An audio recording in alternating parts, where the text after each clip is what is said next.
Welcome back. The Recluse review. Everybody said do a Recluse review. It's the definition of run and gun. And now we have the Recluse and we're about to review it. But before we can do that, I gotta give a huge shout out to Clan Radiant Shart and IP on U959, community supporter. Let me borrow his account to give you all this review. Huge shout out to him. Now when it comes to this weapon, I'm going to put the perks in the background, but I want to talk about things first. I'm only going to lay out what I found with the gun, the pros, the cons, the comparisons to my main run and gun weapons, and explain different aspects about both of them. And then I'm going to tell you my thoughts in the very end about this weapon. I know this is a precious weapon for a lot of people that grinded really hard to get this gun. So I want to make sure I'm laying out some hard evidence when it comes to the run and gun of this weapon. Let's start with the usable ranges. The max aim down sight range is 18 meters on console. So PC version has a lot more usable range than the console players do, unfortunately. But on console, you really got to be within 18 meters to get your shots the most precise. Anywhere past that, the gun just starts kind of buttering off targets and slipping away kind of feel. Forward accuracy is 17 meters when you're charging towards target. That's if you're trying to hit every shot, body or crit, basically, got to be within that range. So Trackless Waste is a different type Impact 900. It'll do more body shot and then less crit shot than the Recluse will. When in the Crucible, the Master of Arms perk will give you the same crit and body damage for 5 seconds after you successfully get a kill with any of your weapons. Pretty nasty. So in PvP only, this happens. So in PvE, you get different damage numbers. Basically, you get 150% body damage and then 50% crit damage when Master of Arms is procced. And the kill clip will only give you 35% extra bonus damage. So it's a huge jump when it comes to that. But when it comes to usable accuracy, Trackless Waste will beat it all day because it gets 25 to 30 meters of usable accuracy, which is almost double what the Recluse will get.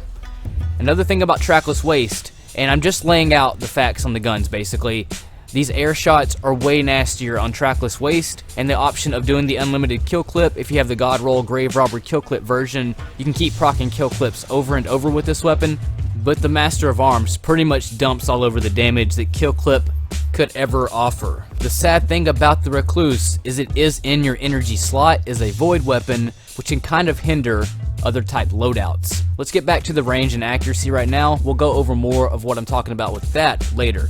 So the hip fire is 12 meters. Outside 12 meters, it's hard to hit every bullet on target, so you got to be within that 12 meter range. 18 meters on the Trackless Waste. So the big difference here is more range in it being a primary or more damage in it being an energy weapon. Now let's talk about a 660 time to kill versus the Recluse. So if the Recluse gets the jump, it can kind of hang with the 660 charge time in the same ranges, but if the Recluse gets the jump, it can take out the 660. So your single target time to kill is pretty much exactly the same, but if you have the Master of Arms procced, you can gain about a quarter of a second, and then you can outkill a lot of other things besides just the 660 fusion because the damage is so nasty with the Master of Arms. So when it comes to that, if you have an Acolyte in front of you, a Dreg, anything like that, the time to kill is virtually going to always be the same. The cool thing about the Master of Arms though is when you proc it, you don't have to reload it or anything, it just starts kind of like a rampage proc, but it goes to that massive 50% crit shot damage and 150% body shot. I wanted to test exactly what the outside range was like with both weapons. So this is outside the ADS range on the Trackless Waste and the Recluse. You can kind of see the kick pattern with the Trackless, and then you'll notice the Recluse, not a shot at all of getting a crit from here. It's just slipping all over the target. The kick pattern is kind of just all over, but the Trackless can still nail that, whether it's in the air, coming in sideways from the air. All this is all usable range for Trackless Waste. I'm going to have to get within that 17 meters to even start using the Recluse. Here I want to show you what the difference is of the weapons that are 900 that will do more body damage versus the Recluse that are 900s that will do more crit damage. And I want to fire them standing still, both within their range, and see how many shots will land when you're just pointing it on target, on console, the natural kick pattern of the weapon, just to see the damage comparison in the more body versus more crit. So more crit shot with the Recluse. We're going to start firing away. We'll see that 6 actually hit the crit shot, and then out of the entire 36 round magazine, it pretty much took the entire 36 rounds to kill target. Now we look at the Hero's Burden that has a similar kick pattern but does more body damage, and you'll see it took only 33 rounds to kill it. Now let me show you what that actually really means when you take that and go into PvE. This was something that I found really interesting about the weapon and the Master of Arms perk and the time to kill. You'll see that I killed this target. I shot a few extra, but the target actually dies at 22 rounds left in the magazine. And then watch me put the Master of Arms perk into it. I'm going to kill the target again, and I'm still going to have 22 rounds left. So my time to kill, it seems like it didn't really change because of the body shot mixed in with the crit shot, doing the less body. Even with the 150%, it still leaves me with the same number of rounds left in the magazine after the kill on a red bar. That doesn't make any sense to me at all. I don't even know how that could even be, you know what I mean? Because I'm doing a 50% increase and a 150% increase to body and crit. So I don't get it. I really don't get it at all. But what I found out is that on red bar ads, you really don't gain any faster time to kill when you're mowing through them. It's the same time whether you have the Master of Arms perk or the kill clip perk on Trackless Waste. I'm only in the 680 version of this, doing kills just to test the weapon out, and you'll kind of see once I get outside that 18 meter range, the weapon almost becomes useless at that point, even with Master of Arms procced. Now let's take it over here to these non-match shielded enemies. I will have an Arc Soul, so the first two are going to die because of the accompaniment of that, but the last two is what I really want to focus on. I wanted to just give an example of what this weapon is like when you don't have Master of Arms procced to help you in busting any kind of shields that don't match. You'll see me jumping around, dodging a lot of targets, just trying to stay alive in here, and it takes forever just to pop shield on this because of that ADS fall off range. I have that 18 meters to work with. Outside of that, it's really hard for me to keep this gun on target on console. I finally get it busted, and now I can put the Master of Arms in, and it's still becoming much of a chore, even though I am able to take it out a little bit faster. But I just want to mention, I'm not knocking the gun, I'm just laying out the facts that can happen with the weapon when it comes to really tough enemies 680 and up light. Now let's take it into a random game, just random players in Gambit. You'll notice the Feeding Frenzy and the Master of Arms do a ton of work, especially when you just have a line of ads right in front of you. If you have any area to yourself, you're pretty much going to be able to take them out fairly quickly when it comes to just pairing yourself with this random Gambit players. If you're used to running and gunning and kind of going in aggressive, this weapon will do a great job for you, but then it still kind of goes to, you can have problems with that 18 meter fall off and coming in from the air. This kind of archetype weapon is like the Red Mamba type, and it doesn't get that great of range accuracy when it comes to air shots like that, so you'll find yourself trying to find the target quite a bit. But mixing in grenade abilities, arc souls, all your other stuff with it, getting kills with other weapons for the Master of Arms to proc, it definitely will shred through these Acolyte and these smaller type ads basically. But when you don't have the Master of Arms procced, you can start having some issues with it. Now when you jump right into the middle of combat, this is where I liked having my timeline vertex, because I can just sweep them and either stagger or kill them. But when you have this weapon with no Master of Arms procced, you're kind of finding yourself in a little bit of trouble, especially when you're not matching shields with enemies like that captain right there. I couldn't really fight my way through that. We'll talk a little bit more about that later, and especially blockers, it doesn't really have a fast time to kill.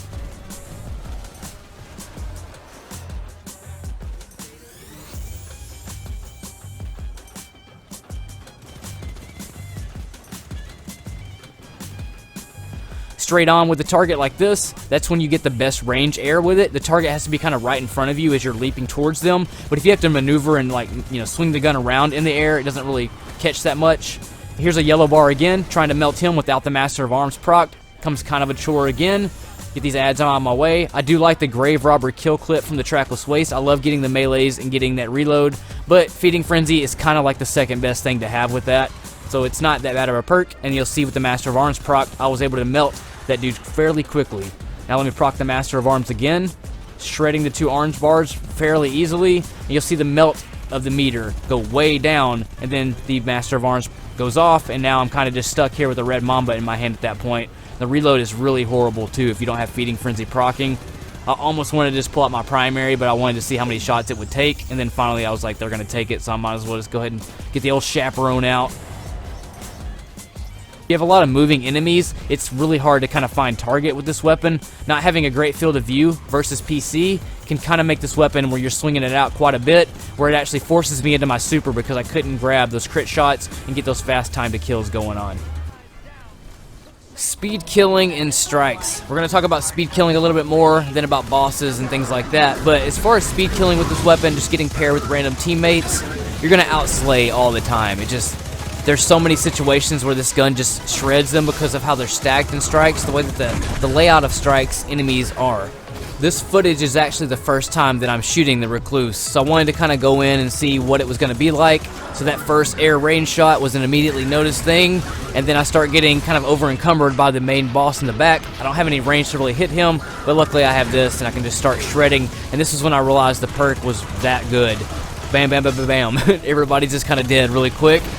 This gun in strikes is probably the most fun that I've had with it so far. It's way more fun than shooting Timeline's Vertex. As far as going faster than Timelines, I can see spots where this one would be faster than spots where Timeline would be faster. You know, the sweep shotting, the more air range, the more range in general from Timelines. But overall, this gun is one of the most fun that I've shot in a really long time, especially on strikes. I wanted to test it out after that against Red Mamba. Let's see kind of what the Mamba, you know, does with the tap the trigger perk.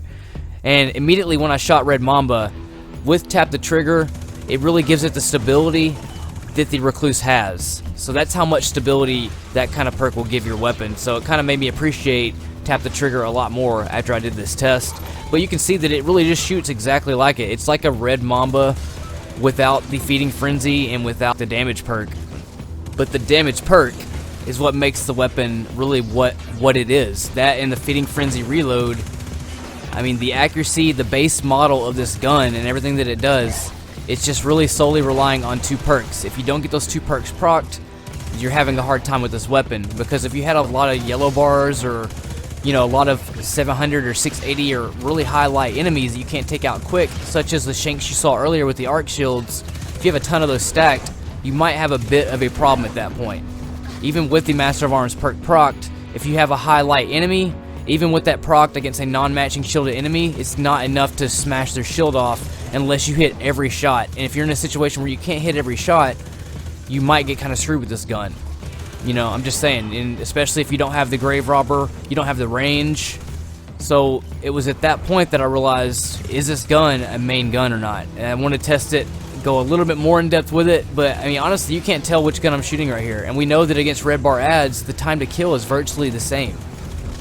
So you might gain maybe a 0.25 millisecond, you know, on time to kill versus the Red Mamba on a red bar, not on the yellow bar. And you can see the range right here falling off, just slipping all over the target. Now we'll put Red Mamba out, and the same thing. If this were a situation where Feeding Frenzy and you can't proc Master of Arms, you're really just sitting here doing this, and you're going to need to rely on a different weapon at that point.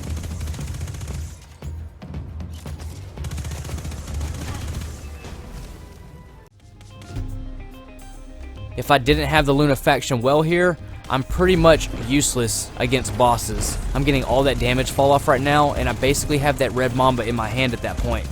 So that situation against bosses, I highly don't recommend using it for that. I'd probably switch weapons after the ad clear phase, or just use something entirely different if you're, you know, just going strictly on melting bosses, and that's really it.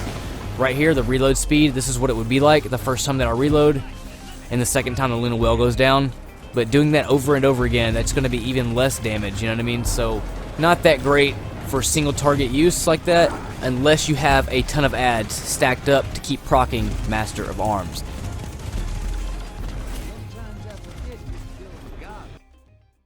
There was still one more test that I had to do, and that is with YouTubers. So he's a guy I met on my channel. He's now part of my Gambit Squad team. You can also check him out on YouTube as well. But he became beast. He listened to the loadouts, listened to the mobility builds, the whatever, the stuff that I have out. He's now one of the top players, so when I play with him, I know that it's pretty much going to be a guaranteed win because we're clearing ads so fast that the other teammates get like maybe 5 kills or whatever. It's just, you know, that kind of situation. So if the gun can keep up with him, and I use mainly just the gun, you know, not a lot of grenades, not a lot of supers, not really any supers, maybe one, but if it can keep up with his kill count, I know that it keeps up if I was versing myself, and that's a test that not a lot of people on YouTube can do because they can't say that they're amongst some of the fastest in the game at clearing ads, you know what I mean? So that really proves it the most max speed if it's able to really be beast or not. So what would happen is, as you can probably tell, every kill that I get is his every 2 kills. So he's always getting more kills, and it's for the same reason that I've always said. To keep up with a specific type player takes a specific type loadout. And with the Timeline Vertex, I got that range. I have more powerful range because of the hit power of a fusion rifle. I got that torch scope that gives it even more range, have sweep shotting abilities, have staggering abilities, and it's instantaneous. I don't have to wait for any kind of procs to happen and for it to go down, you know, when it's out, you know what I mean? So that's really the most important thing. So what would happen is I would get like a 33 kill games and he would get 66 kills, so it was like always double the kill count. And it's because of that happening. It's no power for the range that I needed it, and he's able to get that range, and he's able to even take kills or just get them before I can even get to them because I have that 18 meters to work with. The only good situations though with this weapon where its strong points are is if you get them all stacked up together with like 1 or 2 red bars mixed in, so you can keep proccing the bonus damage over and over again. That was really its only strong point. The other side of this gun is it's an energy weapon. If this was a primary weapon, it would beat Trackless Waste, but the fact that Trackless is a primary, and I have that 30 meter range, that's usable range, the unlimited kill clip option, the up close with the grave robber going on, with the kill clips, and just the overall staggering damage of that gun in general, because it does more body shot damage than crit shot damage, which I mainly hit body with submachine guns.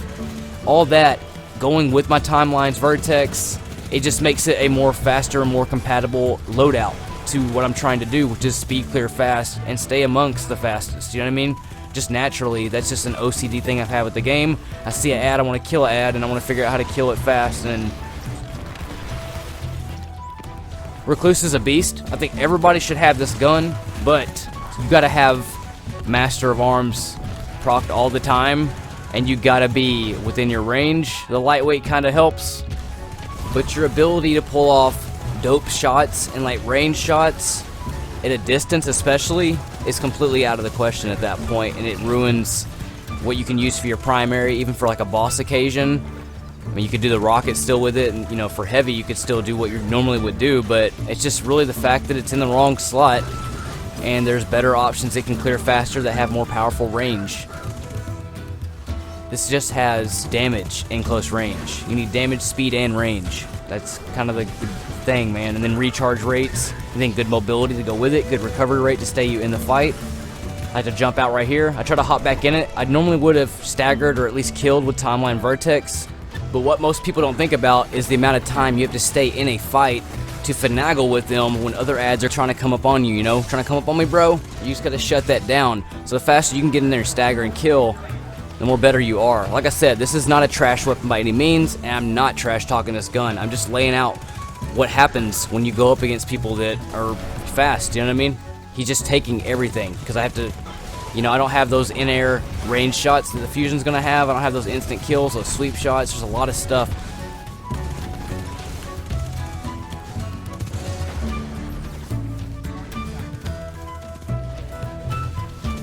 And right here, this is when my unusable range happens. I start shooting him, my shield's about to bust, and this is an unusable range situation where I just can't really do anything. I just gotta keep strafing, get my recovery back, and then he takes them by the time I even get my recovery back.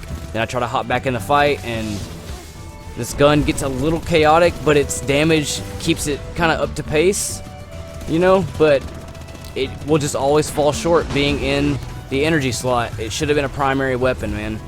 Even though it can transform a player into a better player by using it, it still doesn't have the speed to go to that next level that you need those shots to be landed at, such as right there when I tried to hop in. I just could not land it on the target. I tried to proc the Master of Arms, and all I'm hitting is body shot because it's so hard to get a crit shot with this weapon on console, and not having that extra body shot damage like Trackless Waste offers, and not having that damage falling off like the 10% because it's an energy weapon. Trackless is just a better component to use because it allows me to open up a even harder hitting energy slot, such as that Timelines. I mean, it's kind of just what it is. The field of view lacking as well. If you have an enemy too close to you, you try to catch them, they'll kind of just run in your face and the gun just will start going kind of crazy. I noticed that happening a lot. And then normally I could do a melee kill on them and then reload it with the Grave Robber Trackless, pull the Fusion out, and sweep all of these enemies right here. They would have already been done. He would have been done already, and I would have sweeped it into the next one. All of them would have been hit with the sweep right there. But I'm still over here trying to chase these dudes around to hunt them down. It doesn't mean it's a bad gun. It's definitely the most fun submachine gun to shoot in the game, by far. Like, it's really fun to shoot. You can shred with it as well, but it's not going to make you one of the fastest killers by using it. That's all I can really tell you about my journey with the Recluse. It's one of the most fun weapons to use in the entire game. It's just in the wrong slot. It needs to be a primary weapon, but hopefully Bungie will give us some more treats and godly weapons in the future. Thank you all for supporting Guardians. You can also hit me up on teespring.com/Ristopoulos. Support our community as we grow together. Thank you again for letting me borrow that account. Community support is always much appreciated. My name is Ristopoulos, and I'll see you next time. In space.